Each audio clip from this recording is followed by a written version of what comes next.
Well, to talk more about the fight for the unlimited right to bear arms, Steven Crowder, Fox News contributor, joins us now. Welcome to the show, Steven.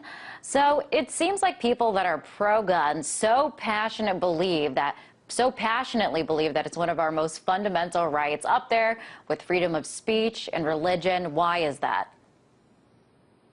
Well, do you mean why is it found in the Constitution? Why do people believe what the Constitution has told them as far as their rights? I'm a little confused with the question, because you have to understand, I do come from a place like Canada where free speech doesn't exist. So I'm a huge advocate of free speech, where a lot of countries aren't.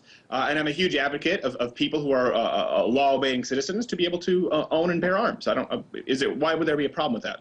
Well, I mean, why do you see guns as a symbol of freedom?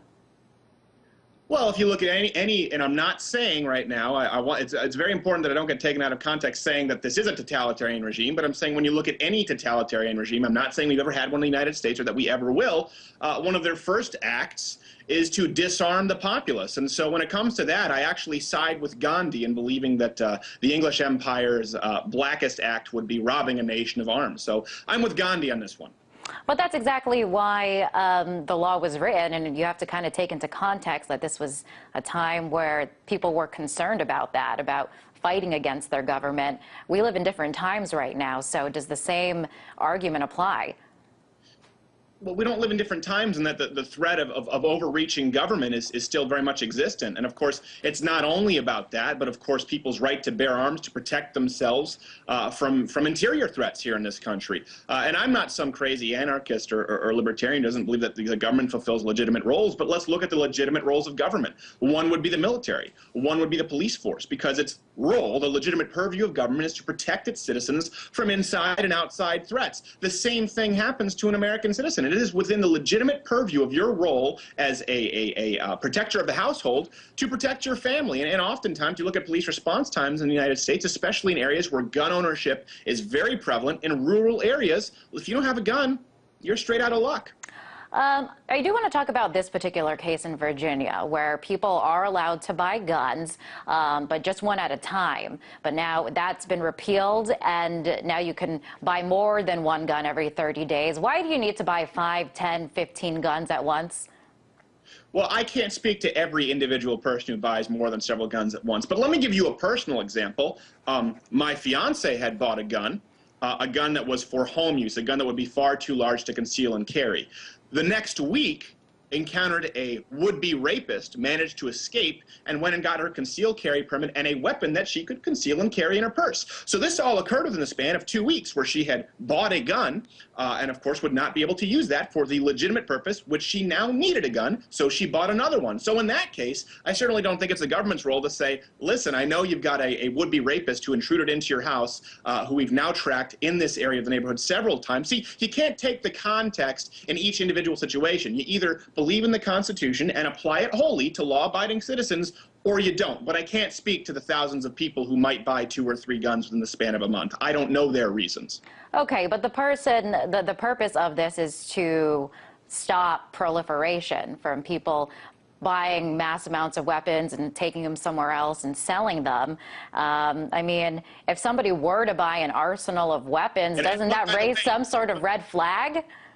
One, by the way, needs to look no further than the Fast and Furious or Gunwalker scandal, where you have people like Eric Holder who have openly said he wants to brainwash the American public into giving up their guns, where they knowingly were allowed guns to cross the border. So again, what I think is a more legitimate threat is an overreaching government with a lack of transparency, not a law-abiding citizen who is exercising his right to own a gun. Again, if someone believes that it's the government's right to say how many guns you can own and tell you why you should own a gun, well then fine, we just need to rewrite the Constitution. That's okay. That's an argument to have. But again, I can't even begin to try and act as though I would understand why everyone would need to buy more than one gun in 30 days. I know my fiance did, and if you think that the government would have the right to tell her, listen, sorry, face the rapist in the Grand Rapids alley, then fine. That's a discussion we can have.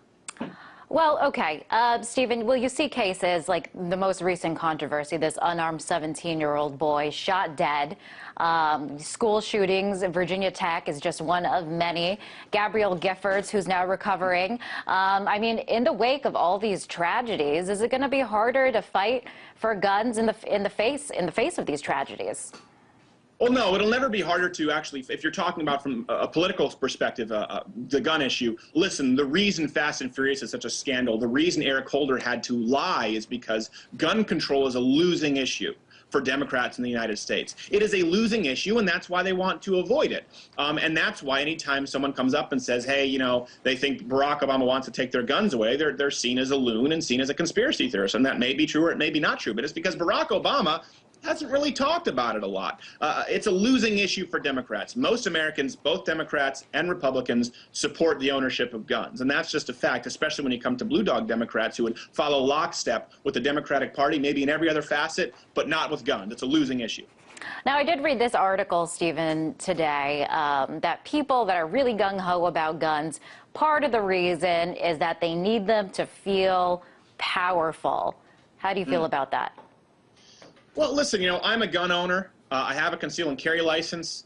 I've never once had to use it. I've never once been in a street fight. That's also probably due to the fact that I make wiser decisions than most young liberals in the sense that I don't go out partying and I don't drink. Wow, good for you. I also am very, pardon? I said good for you. Yeah, I'm just saying, I mean, that's probably a big reason why I've avoided violence. I hate violence. I don't even like violent movies. Anytime a Quentin Tarantino film is on TV, I have to shut it off. It turns my stomach. That being said, I'm a competitive submission wrestler, very proficient in the arts of fighting because it's a hobby of mine. And I don't think that necessarily exercising your right or being prepared means that you are gung-ho on guns, or the fact that I'm prepared to deal with a physical altercation means I'm gung-ho on violence. Most of the people I've seen get into street fights are people who should never even think about dropping the beer bottle in the McDonald's and getting into street fights, yet they're the ones who seem to be the most gung-ho, to use your word about it, whereas I'm fully equipped and have never had to use it, and I think it's the same thing with gun owners. All right. How many guns do you own, just out of curiosity there, Stephen? That's not a question I would ever answer, and that's for intruders to find out. Okay. Well, hopefully, I guess the message is that they better stay away from you. Thank you well, if you look online, I got a couple of fatwas on my head. The second you come out and you speak on some controversial topics, you get some keyboard warriors now who try and incite violence against your family. It's the same with my friend Dana Lash over there at CNN, and you have to be armed. It's sad, but it's a fact of life when you do what you do. All right, I hear you. That is a sad fact of life. Stephen, thank you for coming on the show. That was Stephen Crowder. He's a Fox News contributor.